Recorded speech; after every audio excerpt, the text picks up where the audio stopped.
Sawl gwaith rydyn ni'n clywed fod y Nadolig yn wyl llawer iawn rhy fasnachol y dyddiau hyn.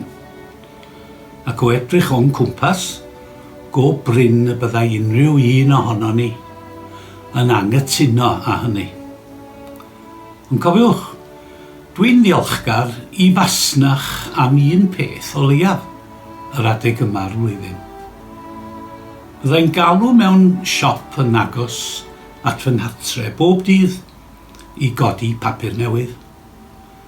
Ac ers blynyddoedd bellach, ar gownter y siop, ymhell cyn y Nadolig, mae wyau pasg bach ar werth.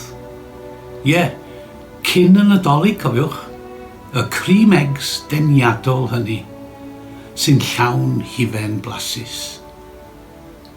A phan byddai yn y siop, does dim modd i mi beidio â sylwi ar y wyau pasg a danteithion y Nadolig ochr yn ochr a'i gilydd ar y cownter.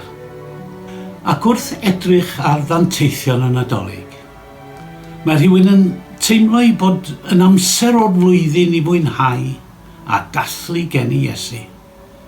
Ond yna, wrth edrych ar y wyau pasg, mae rhywun yn dod i sylweddoli fod cysgod y groes bob amser ar y cryd ym mhreseb Bethlem.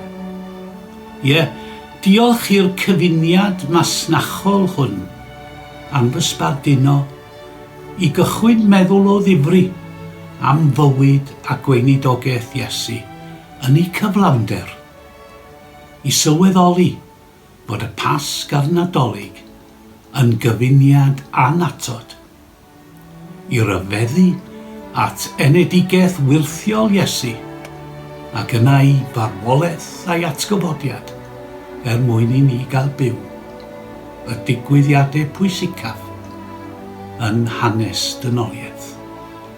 Pob dymuniad da i chi gyd dros yr wyl.